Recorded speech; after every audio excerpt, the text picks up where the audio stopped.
What is up, everybody, and welcome to episode 97 of the Geekcast. I am Bobby, the Nintendo Guru, joined by my best friend in all the land, the train. The train. Toby, what is up, Toby? What is up, Bobby? It's nice to see you nice. Oh, good lord. Man, before I started, I went, whoo, and the reason was I just looked at that number, 97. Holy crap, dude. Yeah, not long till the magic 100. Well, what are we going to do for 100, man? That's 3 weeks away. We're going to spam those weird 100 emojis that don't make any sense to me. 100%. That's what it means. Yeah. It means 100%. I know, but like, it doesn't make any sense. Why is there emoji for that? Because kids are weird. Yeah, kids are weird. Kids are weird. I think we should do something, shouldn't we? Let's do it naked. I'm doing it naked anyway, from the pants, from the waist down. I always do it naked from the waist down. All right. Fair enough. No, I mean, well, we definitely got to do a live episode, right? Yeah. I think we should do a live episode, which we'll have to record later in the day so more people can be a part of it. We'll have to pull some people in too. Do you think, or maybe see if maybe we get Holly to come back for episode 100? Get Holly on. Get Alan and Holly to come back. No, Alan can stay at home. He doesn't. Well, let's see what we can do. We got to make that work, and maybe we get some other people to just pop in throughout the show to kind of hang out with us a little bit. Get Sean in. Yeah, that's what I'm saying, man. We'll get a few people. See what we can do, and because that's huge, man. When you think about it, like when you think about how we started, How many hours of my life have I wasted talking on this podcast? Over 100 hours. Over 100 hours. Over 100 hours. That's, dude, the crazy thing is, like, when we started this, it was, I never expected to get to 100. Never expected people to even watch, to let alone, like, that they do. You know what I mean? Like, they watch, they'll comment to us, they'll say stuff to us occasionally, and it's just, like, mind-blowing to think that we got this far. My goal when I first started was, like, 10 episodes. I want to get to 10 episoes. Here we are at 100 episodes. Lofty ambitions. I know. I was like, if I could just get to 10, man, I'll be set. Well, that's because there's a statistic out there, but podcasts that typically get to 10 will continue going. Podcasts that typically don't get to 10, they die. Because normally in the first 10 episodes, you kind of find your way and you kind of figure out what you're doing and push. And like you can listen to the first 10 episodes and that kind of, it's the building of what the show will be as time goes on. And if people don't kind of get their footing in the first 10 episodes, they typically don't last.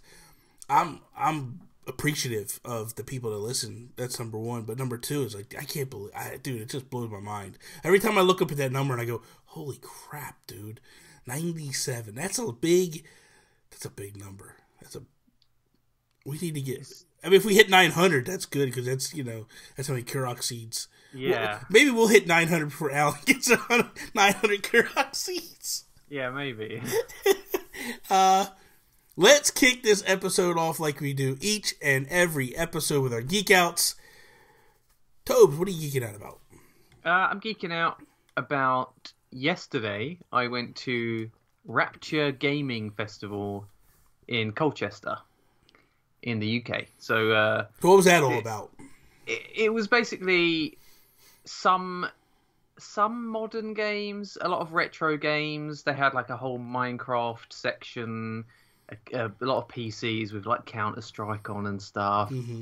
It wasn't very big, but like they had some cool stuff there. They had VR, so I tried out VR for the first time. When you say VR, like what VR? Vive. Okay.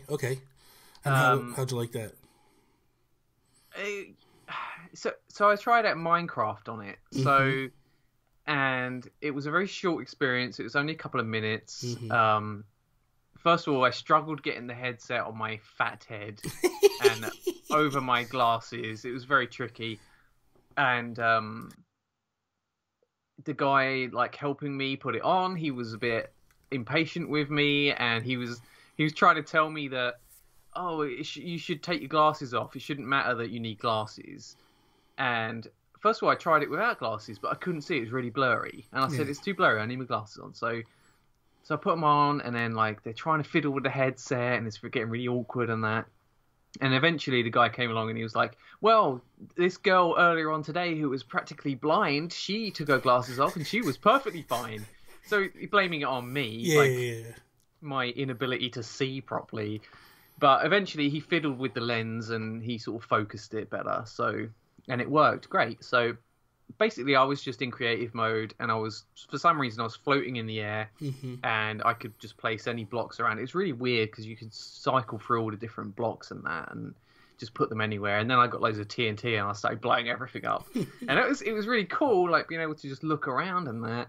And where you could place the blocks like quite close to your face, then I felt like, oh, I'm gonna headbutt this cobblestone block or whatever. And it did feel like it was right in front of me, so that was cool. That's cool. But because I couldn't really move about or anything, it wasn't really a proper experience as I know Minecraft as. So but then I accidentally backed out into the Steam VR menu by I pressed some button and it wasn't meant to. They must have loved you. Yeah, and then for some reason I could see, like, there must have been a video camera on the front of the headset, because I could see everyone that I was like looking. I could see my hand all of a sudden, and I'm like, whoa, I've done something weird here. So, but then that was like my time was up. So that's really kind of cool. That's kind of cool. Yeah, it was a cool experience. I did feel slightly sick afterwards, but I know VR's not for me, but it was interesting to try it. That's the same way I felt when I went over to Miguel's and I tried VR. I was like, this is kind of cool to try it. Never gonna do it again. I'm like, I'm just not. It's not for me at all. Like, if that's the world we go into with gaming, then I'm done gaming. It's just I can't go that way. My eyes hurt. Like, I felt like a strain on my eyes afterwards. Because I don't, contrary to popular belief, I don't wear glasses, but I felt just strain around the top and the lower part of my eyes, and then I started to get a headache and stuff afterwards. It was not a great experience for me. I tell you what, too happy about it. Yeah, and that headset, it makes your face so sweaty. Like, I'm probably going to get a disease from all the children that had these headsets on before me. Oh my god. Go ahead, what are you going to say? I was going to tell you a bit more about the thing, the festival, or did you have something to say about VR? Nobody really cares. No, go ahead. I'm just kidding. Nobody cares. Nobody cares. Go ahead. I was going to say, like, they're trying to get me to push it. The people are like, oh, just, Bobby, cut him off and keep going. Cut him off. Go ahead. There was a Street Fighter tournament. Oh, really? Which Street Fighter? Street Fighter 5 on PlayStation 4. We didn't see, like, we only saw the final of it. There was a stage and everything. They were having some technical difficulties, but we did see the final fight. It was between Ryu and Ken totally won, totally thrashed him. That was really cool. That's cool. And there's also a retro game store called Retro Plushy Games RPG, and they had tons and tons of SNES, Mega Drive, NES. They had PS1 and N64. I was in heaven. Like, I've never seen so many rare games in my life. Like, they had like a bunch of affordable games from like £10 to £20, but then on the back shelf they had everything that was £150 plus. You know, they had like Symphony of the Night, £250. And I was like, oh my god. You know, some games that I had were quite valuable, so I was quite happy about that. But I did pick up a couple of games. I got a SNES game called Total Carnage. Have you ever heard of that? That's the Spider-Man game. No, it's a different one. It's just called Total Carnage, and it's a. The other one's Carnage. That's right. Okay. It's a Smash TV sort of clone. Oh, I know what you're talking about. Okay. Yeah. You play these two like 80s action hero type geezers with guns, and it's really, really awesome. Dude, I used to love Smash TV back in the day. Me and my buddy used to go to the arcade and just play that game for hours. I loved that game. That game was so much fun. Yeah, really cool. Go ahead. And I also got Bomberman 64. Okay. And I had that as a kid, and it's just one game that I've regretted getting rid of like for years, and I thought I just got to get it. So did you got rid of Bomberman for Switch, didn't you? Or you didn't get it? You canceled it? I didn't get it. I canceled it. Yeah, I got it. I played it. I still haven't played it. I have it. I gotta play it. I don't know. I heard the update. No, I heard that the update they did some stuff to it. Well, so that's what making me want to try it. Yeah. I mean, Holly and Iggy brought their copy around and we played it, and it was okay. Multiplayer was kind of fun, but the single player just wasn't great. Yeah. Myself, I'm geeking out about. Man, I am finally done work with the holidays. I have 1 week. This is my final week, and then I'm on vacation for 10 days, and I cannot wait, dude. I am so burnt out at work. I just need time. So, but what I'm excited about that is I've been talking to, because he's been watching our podcast and stuff, Nick. What's up, Nick, if you're watching now? Owner of Next Level Games, and not the video game company, but there's a retro store not too far from me that I had. I'd gone a couple times with Miguel, and I bought like some Nintendo Powers from him. I bought Super Mario Sunshine on the GameCube. Like, it's a really awesome little retro game store that I like to go to, and so Nick had been commenting, and I'm like, I'm going to be up in a week and a half or so. I'm on vacation, and I'm coming up, so I can't wait to go up and hang out a little bit up there and talk to him. But that's what I'm pretty much geeking out about at the moment. Like, I just can't wait to get up there and get me some good stuff, Nick. Like, what really has me excited, this is what has me excited, is I just pre-ordered that NES, the Retron HD. The Retron HD. It's the NES one, but the reason why I'm geeking out, like why I'm excited about it, is like now I'm like, that comes the week I'm on vacation. So I'm like, I can go to Nick, I could buy a bunch of NES games, come home and start playing them. Like, it's gonna be awesome. I can't wait to play this thing, man. I really can't. It's gonna be a lot of fun. Yeah, that's really awesome, dude. Yeah. I mean, I'm on like a massive retro kick right now. The past 2 weeks, I've not played my Switch. I've just been playing SNES, N64, PlayStation 1, and it's really like it's so sort of annoying because there's no virtual console. I can't buy any games. I know. In the eShop, so I'm sort of forced to go back to the classic cartridges and consoles, and that's got a lot of like nostalgia linked to it. Actually playing the original console and everything, and it's good that you've already got these games and everything, but it'd be nice to have the convenience and not have to worry about your consoles messing up or the TV not displaying the image properly, because like old consoles are a bit fiddly sometimes. Yeah. And that's what I like about this, because it hooks to it. It can hook to my 4K TV, and I can play on there. I can't wait. I really can. It's going to be awesome. Someone had said like, oh, because I posted it in the Nintendo Guru group, and someone was like, oh, why is the cord so short? And I'm like, it doesn't matter. I can put in regular Nintendo controllers into it. I'm not going to use that controller they're giving me. I'm going to hook in a real Nintendo controller. So, speaking of, what are you playing at the moment?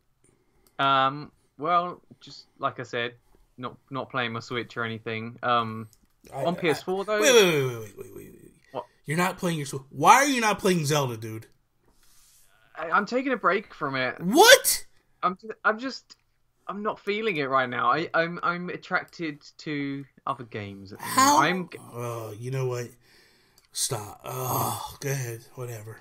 I know it's stressing you out, but it is because I can't even talk to you about this game, man. You know what? You got 2 weeks. 2 weeks. You don't beat it, I'm spoiling the whole game for you. Oh my god. 2 weeks. Part of me doesn't even care because I'm right at the end anyway. There's nothing you can say that's really going to. There's a lot I could say. A lot really? I could say. Yes, okay. A lot. Get going. This is ridiculous. Is this your attitude towards Sean Capri as well? It's going to be in a few minutes when I get a hold of him too. This is not. You've had a full month. Like, everybody in the world is beating this game, and you guys are going to be 6 years from now. It's killing me, man. Okay. I got to do a spoiler cast with two guys that aren't even part of our show because I can't even talk to my two friends. Well, I'm enjoying the Link to the Past on SNES right now. So go ahead. What are you playing? So you're playing Link to the Past. What else? Yeah, Link to the Past. Yesterday when Mike was round, we played Total Carnage and some football games on the SNES, and Zombies Ate My Neighbors. The SNES is such a great multiplayer console. It really is. That's pretty awesome. And on PS4, checking out the Dying Light expansion, The Following. Playing that with Mike, and that's really scary. Is it? Yeah. Because you guys played the first one through, right? Yeah, we completed the first game. Well, like, the Following is just an expansion DLC, and it's sort of set in a sort of more open, flat area. You get a buggy, you know. But it was so funny. We was doing this side mission. We were in a post office, and the part of this mission is you've got to collect some letters and stuff, and then deliver them to the people who, like, they're like from their family members and stuff. That before it all went to crap, you know, they sent these letters out. So you get to this post office, and you have to find a key to get in and everything. And you know, we'd finished searching it, and it was nighttime. And when it's nighttime, you get these super zombies that are virtually impossible to kill, and they wreck you like instantly. And we were like hiding inside this building. All the doors were shut, and we were like, okay, we'll wait it out. We'll wait until sun up. And so I'm downstairs just sort of looking about, and then Mike's like, come up here. I found something cool. So I come upstairs, I go into the hallway, and Mike has opened one of the front doors and let a super zombie in just for funsies. And I had no idea this was happening. And I get up into this corridor, and this super zombie just comes out of nowhere, just grabs hold of me, and he's got like this horrible face, and it just comes out of his face, and he's like eating me, and I was so scared. It was terrifying, but it was hilarious. Mike is the best. He is such a troll and stuff. Like when we used to play Grand Theft Auto all the time, he would just, you'd hear him start to giggle. Like he would say something to me to get me going after you, but he would just start giggling in the background. It's just like, you were such amazing stuff. I love that guy. Myself, I'm playing Minecraft, dude, on the Switch. Oh my god, dude. It's better. Okay, so it's better than the Wii U version in terms of draw distance, because you can see much further. It almost is the equivalent of the PS4 version in terms of draw distance. So I love that. I love the fact that, like, and what I mean by draw distance is, like, if you play the Wii U, like, you can look out into the distance and it feels like it's foggy. N64. What? N64. What are you talking about?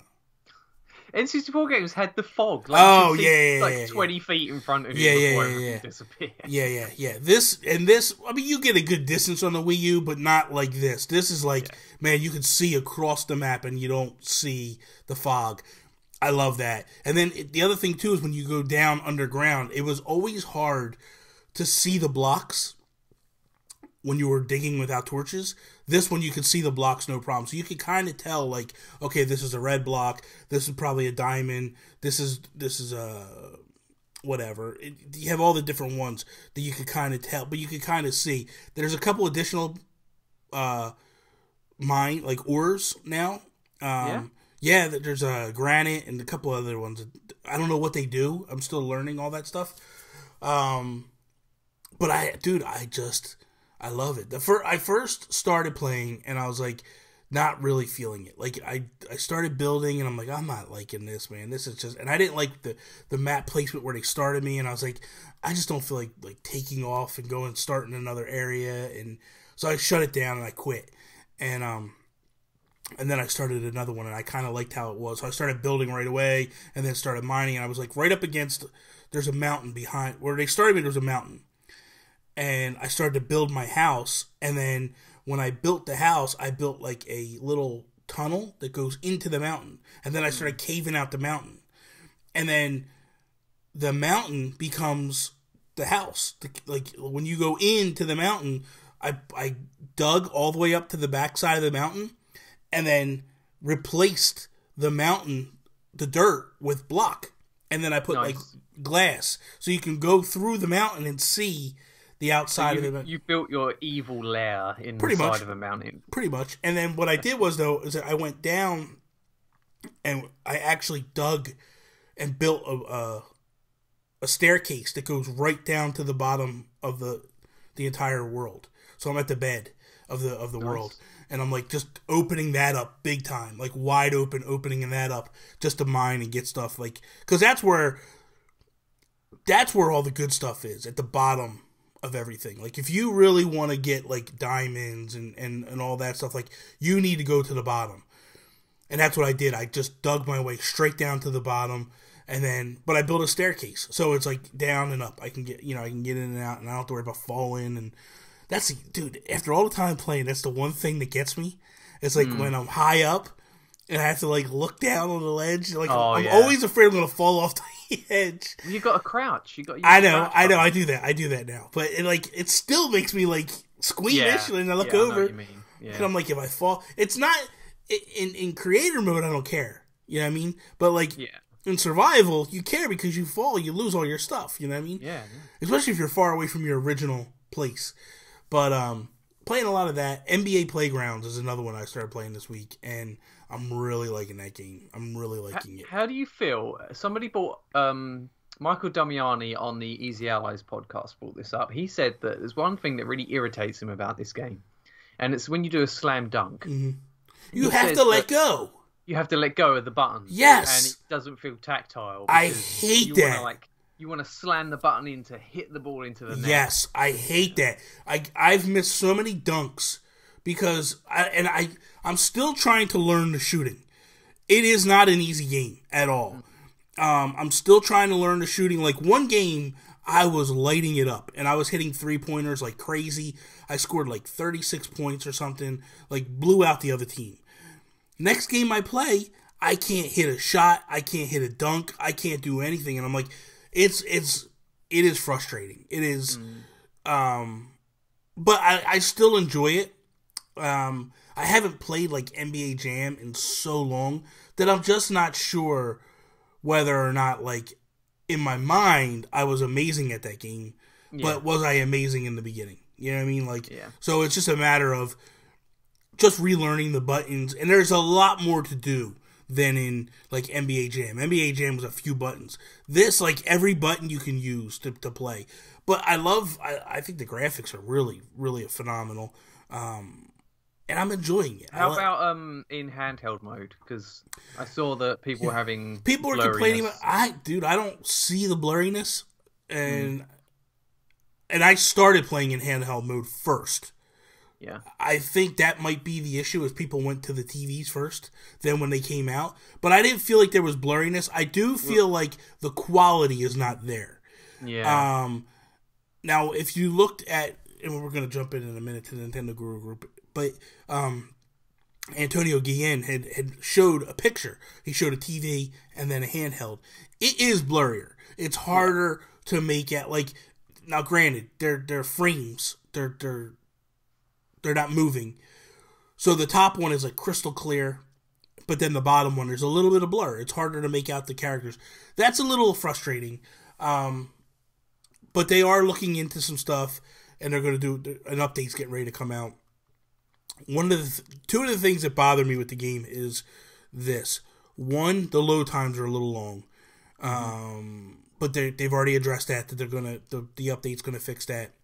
The one that they haven't talked about that I really hope to, this thing rumbles like it feels like the thing's gonna rip out of your hands. Dude, it just... So this is like Snake Pass. Yeah, man. You get that rumble and it's like, and it's like, what the hell? But it's even the controller. Like when you use the regular controller, yeah, man, I don't like it at all. It's loud. It's just, it's jarring. And jarring in the terms of like, I'm concentrating on the game and then that happens, it takes me out of the game for a minute. Because I'm like, what the hell's going on? I'm not used to it yet, so it's a little frustrating. But they're the two games I've been playing recently. And I was saying this yesterday when we were talking, when I did the episode with Sean for the E3 predictions for We the Gamercast. I was like, dude, this is the time. Like, if this can continue for Nintendo the way it is right now, dude, I will be happy as hell for the Switch. Like, I'm literally buying a game every week. And but the way I put it to them was like, I'm buying 2 games every other week. Like I bought 2 games this week. The week before I bought 2 games. The week before that, I bought a game or two or whatever. But it's like, I think I got like almost 20-something games now.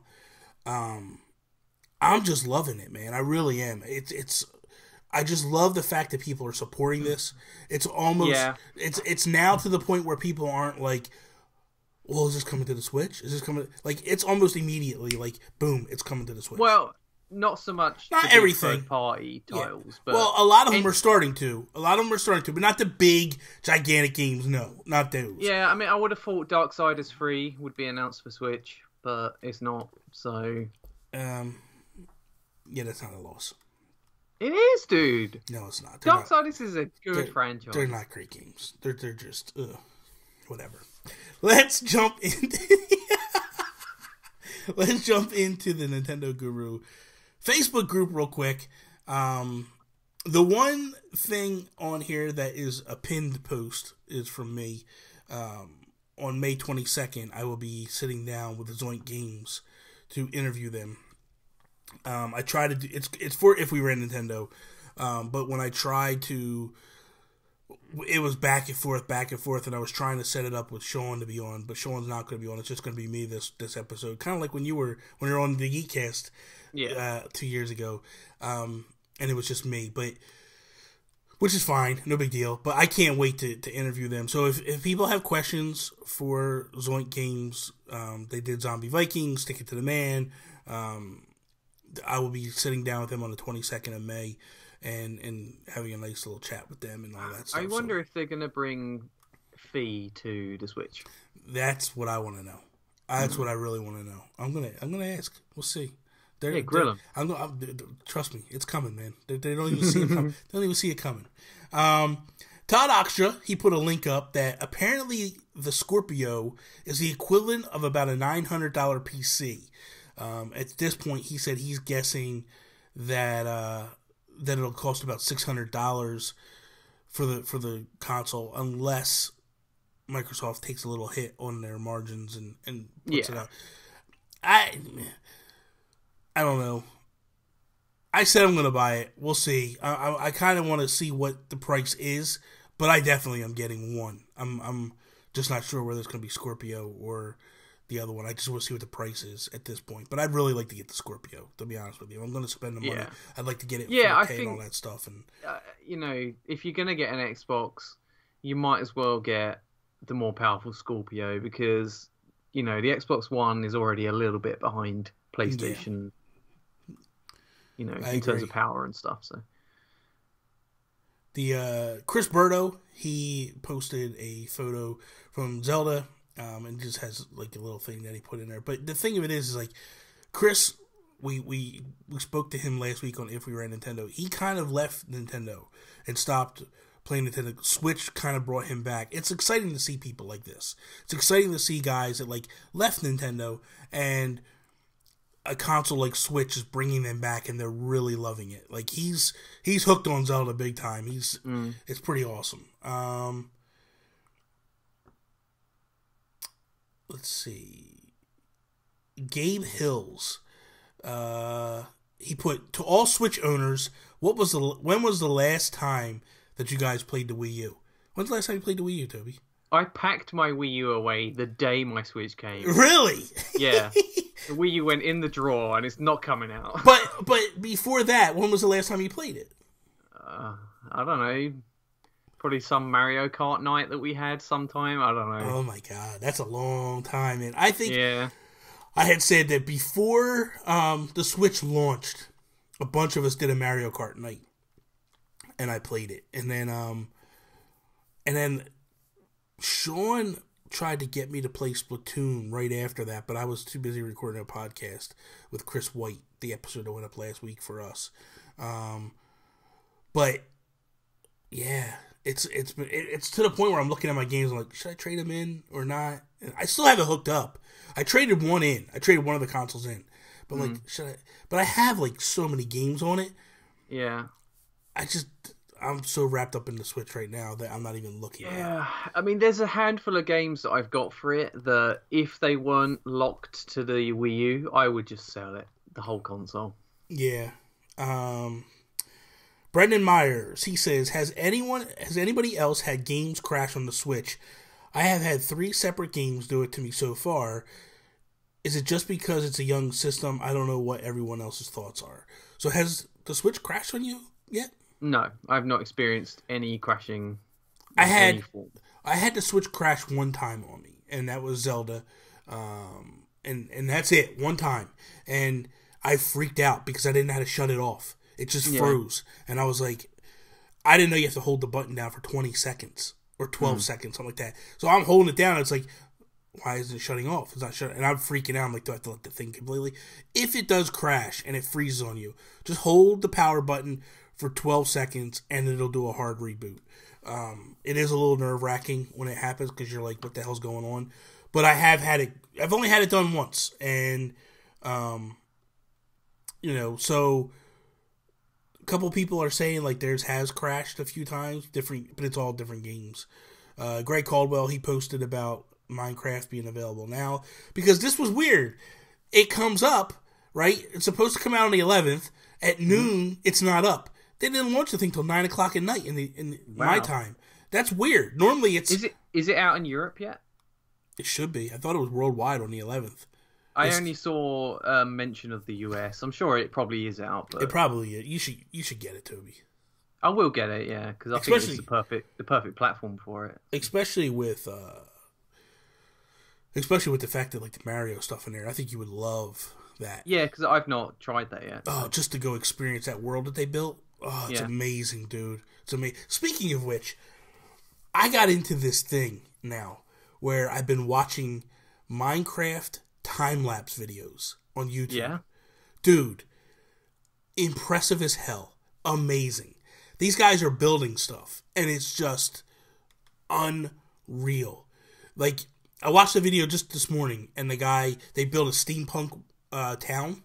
Yeah. And it was 2 builders, 62 hours, 14 days or something like that of like filming and all this stuff, and it's like just crazy the amount of time these guys are putting into this, and it's just like, but it's all PC. You can tell it's PC because it just looks really sharp. But man, it is. I love watching these videos, man. I've been watching them like crazy, man, because the music is just like Minecraft type music, like real calming and relaxing, and you're just watching these blocks going like flying up all over the place. Yeah. Like, you're just watching stuff build. It's so cool, man. It is really cool. I love stuff like that where they have like a large project, like you said, they built a whole town. Yeah, I think that it would be cool for me and you to do something like that, like have an idea for a building or a castle or something, and then just work on it together. I'd be down with that. Down with that. Todd Oxtra put about a game that would be great on the Switch. It's called Skylar and Pluck's Adventure on Clover Island. I've never heard of it. Neither have I. Let me click this. Let me see what this is. It's coming May 19th. It sounds like an action platformer. It does. It is. It is PS4, Xbox One, and Steam it's coming to. Yeah, it's like an action platformer. It does look good. Oh my god, dude. This would be a good game for Switch. It amazes me sometimes the games that don't make it, you know? Yeah. But there's games that you're just like, man, this should definitely be here. I'm still waiting for my ukulele to come. Yeah, that's going to be a little bit, I think. Yeah. Okay, so Matthew Knight put my current Geek Out. Let's see. Rare is winning the lottery. New dinosaur fossil, so well preserved it looks like a statue. Oh, someone. Yeah. That is kind of cool. Yeah, I love dinosaurs. Yeah, man, that's pretty awesome. Holy crap! Speaking of dinosaurs, at this retro game store, they had Jurassic Park on the SNES, and then they had Jurassic Park Part 2 on the SNES. I've never heard of it. I didn't know it had a sequel. Whatever. Dude, it's exciting. I discovered a new SNES game. Matthew Knight, I'm going to close off on this one. Matthew Knight, he also said, how dare you make me choose between having to listen to either the Geekcast or If We Ran Nintendo for the Zelda spoiler cast.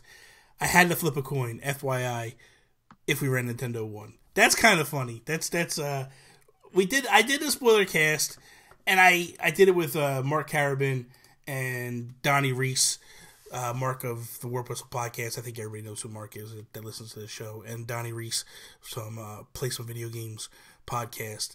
And so we did the spoiler cast again because Toby and Sean are slackers, and they just they don't like me enough to want to talk to me about Zelda, so they just drag their feet. But anyway, but yeah, we did the spoiler cast, and it was like about an hour and a half. But it was a good conversation. It was a lot of fun.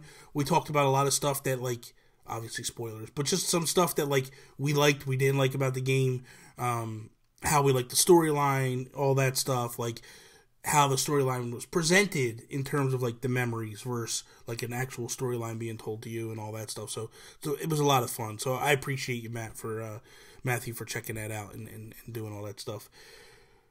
Toby. Yeah. I've talked about this a couple times, but I kind of want your take on this. We're going to do a little Toby's take right now. Sweet. So, to you, is the Nintendo 3DS dead? There's two things that are coming out on the 3DS that I'm excited for. Anything after that is dead. There's only one thing that I'm excited for, but go ahead. I mean, the 3DS is already wounded by the Switch. Yeah. It's hobbling right now. Yeah. I'm looking forward to the RPG Maker Fez game that's coming. And I'm also looking forward to Ever Oasis. Would you have preferred, and this is a stupid question, I know, but I mean, obviously, it would have been better if RPG Maker came like 2-3 years ago. Oh, yeah. 100%. In the heyday of the 3DS, because this is where you could have built a game and then put it out and people could have played it and stuff. Yeah, exactly. I don't think it's going to get as many people playing it as would have. Yeah, it's going to be a very small niche community, I think. Yeah. The only game that I'm looking forward to for the 3DS is Chicken Wiggle. Oh, yeah, I forgot about that. Yeah, definitely look forward to that. I want that on Switch, though. I would love for that to be on Switch, but I don't know that he's going to bring it to Switch. If he does bring it to Switch, I'm buying it on 3DS. I don't care. Yeah. Day one, I'm buying it. I want it so badly. If he brings it to Switch, I'm buying that one. I don't care. I feel like I want to support Jules and whatever he does. Like, I love Jules. So I'll definitely support no matter where it goes. The thing is, like, granted, they're bringing out the 2DS, and people are just like, oh, what's the point? But then I was listening to a podcast, and I forget which one, actually. It might have been Nintendo Dads, and they were talking about how it's no different than, like, when the Game Boy was kind of going away, and they started bringing out all these other Game Boy versions, and just, like the Micro, the Game Boy Micro, like that, people just look, like, why would you bring that out? The thing's done, at this point. But to me, I like the idea of a 2DS XL. I will pick one up when it comes out. But other than that, like, I don't think that the 2DS XL is intentionally meant to prolong the life of the 3DS or the DS line. I think it's more along the lines of just like, hey, this is it. We're just kind of going out and getting rid of some stuff and some inventory and all that stuff. It's a cheaper way to put it out. You don't have to pay for the 3D and the screen and all that. Yeah. But, I mean, do you feel the same? Like, do you think that... Like, I think they're squeezing the last little drips of sales from the 3DS, and the 2DS is going to do that. A lot of people don't jump on brand new consoles the day they're released. A lot of people like to wait for a library to build up. Yeah. And a lot of people jump into consoles at the end of their cycle because at that point there's a huge library of games. The consoles are cheap when they've had these newer versions come out, slim editions and all that. Yeah. And, so there probably are a lot of people that would love to play 3DS now because it's got all these games, and now it's very affordable. You got a massive library, really does. I mean, I think it's one of the better libraries of Nintendo consoles in years.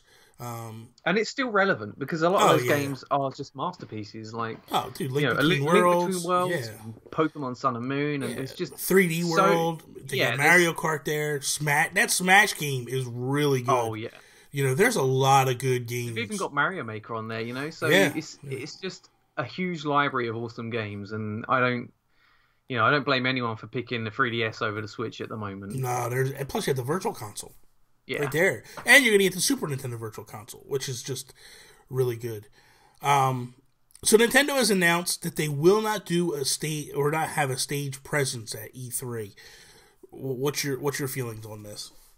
I feel like after the January event where they had the live conference, I think it's the right decision to have a pre-recorded direct style video, and then also do the Treehouse Live stuff, because that's their live portion, and that they always kill it with that. They show a lot of good footage and talk about the games in depth and everything. I just love the Nintendo Directs, especially those E3 ones when they go a bit more all out. They put puppets in and they do these funny little skits, and they make it special, and that's something that they can't do with a live conference. This one, so what was it, 2 years ago now? They had the really... No. 3 years ago now. They had a really good one. The one where Zelda was announced. Yoshi's Woolly World was announced. Yeah. All these fantastic games came out that year. And just blew people away. Like, nobody was expecting it. It was like the second year of the digital events. And they just knocked it out the park. And then the next year was like, so-so. Last year really wasn't anything. It was all Zelda. Mm-hmm. This year just feels... like it's going to be special. Like, there's just something about it. Like, to me, rolling into E3, this is Nintendo's E3 to lose. Like, they have so much going on that unless they really drop the ball here, they got this thing wrapped. I can't see how they can't win E3 this year. They just have so much happening that... I do have a concern about their presence at E3, because they mentioned that they're only... they might be talking about beyond this, but they said that they're going to be talking about Switch games coming out in 2017. Yeah. And they didn't mention anything beyond that. So, I mean, they might still have surprises that... I think there's a lot coming that we don't even know about, honestly. I think there's a lot coming that we don't see. And I think that that's just where it is. I think that, you look at the Nindies sizzle reel that they threw out. Like, nobody saw that coming. It just came out of nowhere, and then bang, here's all these amazing games that are going to hit the Switch. And then I think, because if you're looking at the way things are going, third parties are starting to really take interest in Switch. EA just announced last week, I think, that they're starting to push to start doing games for the Switch. Originally it was only announced FIFA, but they're looking at the numbers. They're looking at, we talked about it before. Like, if you build it, they will come. And if Nintendo just builds a solid system and starts to sell consoles, people will come. And people being third parties. And it's starting. I'm excited for what the future holds, honestly. Yeah, I'm super impressed with how the Switch is performing at the moment, considering it's pretty much just Nintendo and indie companies making games for it. If the Switch did have every major third party on board, and they announced all of these games coming to the Switch as well, imagine how much more they would be selling. Yeah. You just wouldn't be able to find one anywhere. Well, and the funny thing is even Minecraft came out this week, and I don't know if you saw the tweet from Phil Spencer. Oh, I saw that, yeah. But he was like, this is the perfect way to play Minecraft, and it's like, getting that type of endorsement, granted, he wants to sell the game. It's a Minecraft or it's a Microsoft property. But at the end of the day, that's a huge ringing endorsement to say that, because they didn't say it about the Wii U. You know what I mean? Yeah. He's saying that because, hey, this is perfect because you have it on the TV and then you take it on the go. Tony just bought it last night because in 2 weeks, or Wednesday actually, she leaves. She's going to Disney. And I was supposed to go, but work got me messed up, and I wasn't able to do it as well. But the funny thing is here she is, she's buying it, and she's like, because I said to her, I was like, well, you could play it on your Vita, and she's like, I didn't like it on the Vita. the screen was too small. I didn't like the way it felt. And I said, well, you sure you're going to like it on the Switch? And she does, you know, because the screen is a nice size with the Joy-Cons and all that. And she asked me, at first she was like, she's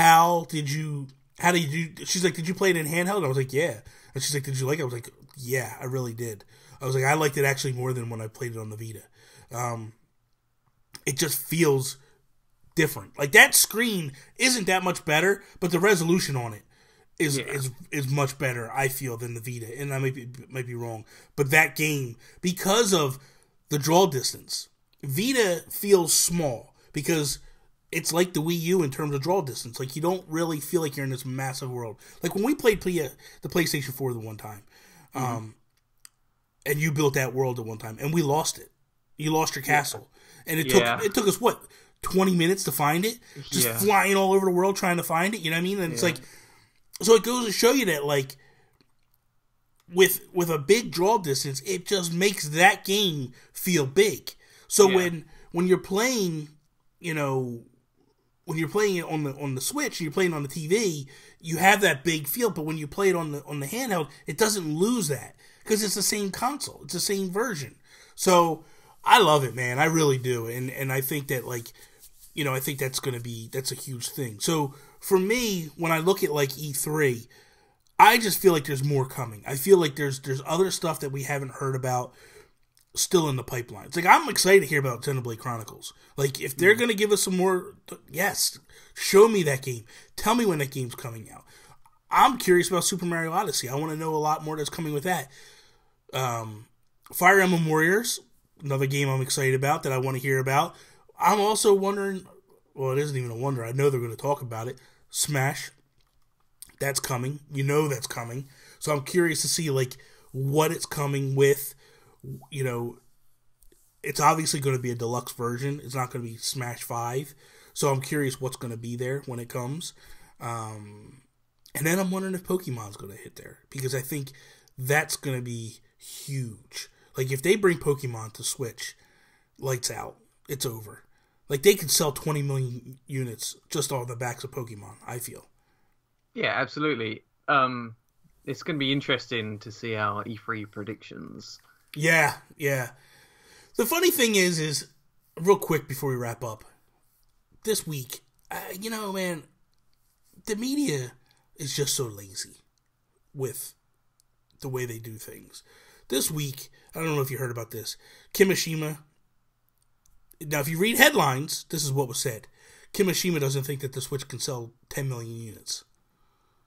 I didn't see that headline. You didn't see that? Okay. So I saw that headline on Twitter, and I sent tweets back to the people, and I was like, 10 million lifetime? Or what? And they're like, yeah, what does that mean? This quarter. Well, no joke. They probably can't even make that many in that time. Like, they're talking about doing 16 million more by the end of the year. To say that they're going to do 10 million units in the next 4 months, come on. Like, no. There's no way. Like, but the problem is the way they word the headlining, and I saw a couple podcasts jump on this and do stories about it, and it's like, guys, it's out of... You're taking that something context that was said and you're taking it out of context. Yeah. It's like, that's not what he's saying. Of course it's not going to sell 10 million units in the next quarter financial. Like, so the quarter financial went from what April to, it's April, May, June, July. So by August, I think it is, right? So by August, they're saying they're gonna sell 10 million units. I don't see how it's possible. I really don't. You know, and maybe people look at that as a bad thing, but I don't view it as a bad thing. Like, first off, you got to look at this. The fact that they've sold almost 3 million units now. I think they're like 2.5 or 2.6, something like that worldwide. The fact that they're working up onto 3 million this quickly, especially since the Wii U only did 13 million lifetime, maybe 16 million. That's crazy. That's crazy to think that they're doing this. They're coming off an absolute failure to this. Is just huge, I feel. And I feel like it really shows that Nintendo is turning the corner and doing really well. Like, everybody's talking about it in terms of, like, people that aren't video gamers. Like I keep hearing it from a lot of friends, and it's encouraging to hear that. You know, when it's coming from gamers, it's like, but when it's coming from people that don't know anything about video games and they're saying like, should I get this thing? How can I get it? Where can I get it? It's kind of cool.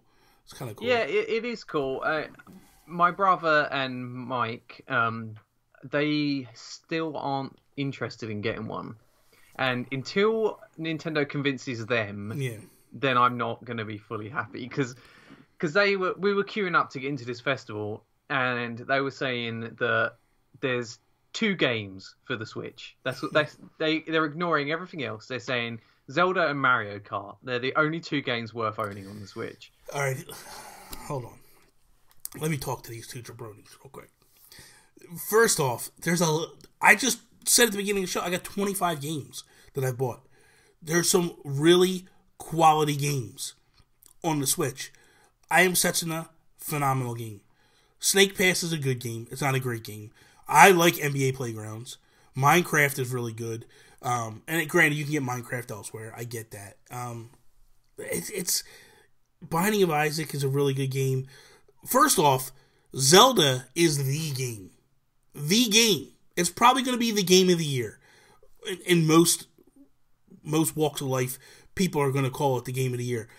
How you could just brush that off as just 2 games just blows my mind. I really don't get that. I don't see that. And even because I'll be honest with you, those 2 games that you talk of are better than the year 1 launch lineup for PlayStation 4 and for Xbox One. So, Mike bought a PlayStation 4 first year. What did you play on it? Not a whole lot. You know what I mean? So, it's... I don't know. I just feel like Zelda is different than any other... When you say 2 games, yeah, but you're talking about 2 of the best games ever. Yeah. And Zelda is probably going to go down as one of the best games easily this year. Go ahead. I don't know why they're just not enough to convince them. That's fine. So, I don't know what will. I don't know if Mario Odyssey is going to convince them, or if they need something like Red Dead or GTA to appear on this console. But you're never going to get those. You know, because I think they need something to, legitimize the Switch as a console worth owning. I feel like, see, you're a little different because you don't actually, I mean, you go to work, and I'm not trying to downplay that, but like you really only go to your parents' house next door when you go to work. It's not like you actually go travel and go someplace to work. Yeah, don't commute somewhere. Yeah. But like for me personally, I take my Switch with me to work every day. And my lunch break hits, and for 30 minutes, I just play the Switch. And I love it. Like, that's the thing that I said before. Like, I played Zelda, and I put a good portion of time on it at work. And I wasn't able to do that with I would never be able to do that with PlayStation. I'd never be able to do that with Xbox.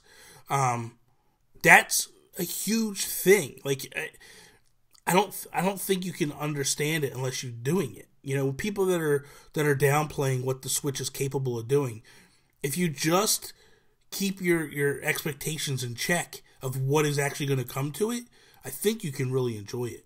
And, you know, I look at if I can get Zelda, if I can get Mario, if I can get Mario Kart, if I can get Xenoblade, these great, huge, massive AAA games, and I can also play them on the go, and it's the same experience, that's huge to me.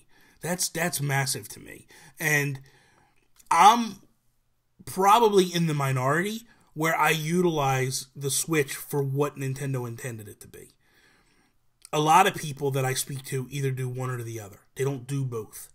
A lot of people don't take it with them and play at home. I do both, and I love it. Because I used to take my 3DS with me every single day to work. And I would do the same thing. I'd play my 3DS at work.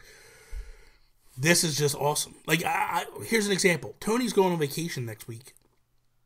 And she's taking it with her so she could play Minecraft on the go. Now, granted, for me, I'd be playing something bigger. I'd be playing like a Zelda or something like that at that time. But the fact that like you can take it and you don't lose your place, I can't take my PS4. I mean, I can take it, but it's a pain in the butt to try to haul that, and I got to worry about it breaking, going through, you know, security and all that stuff, and it's just a pain. But with the Switch, it's a nice little portable thing. I can play on the airplane. I can play when I'm in Disney. Like, that stuff I did with my 3DS. I would get to Disney every single morning. I'd wake up early, go down to the cafeteria area, sit down, cup of coffee, play my 3DS. Dude, I could do the same thing on my Switch. But at the same time, here's an example. If I was playing Zelda on just a standalone home console, I wouldn't want to play Zelda just before vacation, because I'd be afraid that when I came back, I'd forget where I was and I would lose my place. That's happened so many times playing RPGs. But the fact that I could take it on the go and continue to play it, it's a no-brainer, man. It's just a win-win. I think that's the thing. Like, you got to look at it for what it is. But, okay, so Mike is just... whatever. Mike's never going to like Nintendo. We know this. But yeah, he's not really a Nintendo gamer. No, you know? Yeah, he wants the more third-party experience and all that stuff. And I get that. And I'm just, being condescending a little bit. But, like, with Murrin, you were saying that Murrin wants Virtual Console. Yeah, he wants Virtual Console. He said he was very tempted by Zelda, but I think the longer he leaves it, he said he's kind of over that now. Okay. Like, the moment has passed for him. So I wonder if maybe when the DLC comes. Well, I think that when E3 hits, that might be the tell for him, because and Mario Odyssey as well. Because I think that with E3 they're going to pump you up with Mario Odyssey. Yeah. Zelda, I don't care if he doesn't play it until fall, but you gotta. That's the thing. You have to play Zelda. This is a once in a lifetime game. Like, this game is massively amazing, and I can't imagine not playing this game. Honestly, I just as a fan of video games, this is like if I never played Last of Us. That's how I would feel if I left this one behind. It's so critically acclaimed. It's such a turning point in the franchise, in the series. Like, Last of Us was a turning point in my mind for Naughty Dog. Like, you had a certain way that they were going with their third-person open-world games or that type of games, and then all of a sudden they hit with Last of Us, and it takes it into a totally different direction, and it's just amazing. Same thing here. It's just... It's like GTA, what was it, 3 or 4? Whatever. Vice City. When Vice City hit, and all of a sudden it just opened up to this crazy thing with voice acting and all this stuff, and it was just like, wow. Like, you look at it, you go, that's the point where it turned. And it just got amazing for GTA, and it's the same thing here. Like, this is the point to me with Zelda that I find it almost impossible for Nintendo to go back to what they were doing before. Other than a top-down Zelda game, I can't see them. I think the fans almost reject anything that they put out after this point, because it's just like, now you need to keep going in this direction. You need to improve upon it and make it different. There's no turning back at this point. And I think that's huge. When you have games like that, it's hard to undersell that stuff, man. It really is. And it's sad to think that people might not ever play that, but, it is what it is. But I think, Murrin, if you're listening at this point, Murrin, you really need to get this game. I think you'd be second-guessing the existence of your life later on if you did. So that is all. Thank you guys for listening to us. iTunes, SoundCloud, Stitcher, all that stuff. We are getting ready to... I need to make this announcement real quick. We are getting ready to move hosts probably in the next week or two. We will soon be hosted by dayspace.com. David Moore is going to host this podcast, and If We Ran Nintendo. We're hoping to make a clean switch. The idea is that when we do it, you should not lose your subscription. The only thing that might happen is your iTunes might start re-downloading all the episodes again. Just shut it off, and you could just stop that from happening. That's not a big deal. But hopefully we did this properly and we don't lose anything. If We Ran Nintendo's the guinea pig, so don't worry about the Geekcast. Geekcast will happen in a week or two. So everything that goes wrong with If We Ran Nintendo, we'll fix it on the Geekcast. I promise you. But which is exciting news. Honestly, it's going to be really awesome. There's a lot of good podcasts going over to Dayspace, and we're going to kind of start forming this huge super indie group, which is amazing. It's going to be awesome. So very cool, yeah. Yeah, it's exciting stuff, man. So you can follow Toby at Toby's_take on Twitter. You can follow me at Nintendo Gurus. Follow the show at _Geekcast_pod. That is all. Peace out, Cub Scout. See me later, alligator. Oh, Jesus. In a while, crocodile. Oh.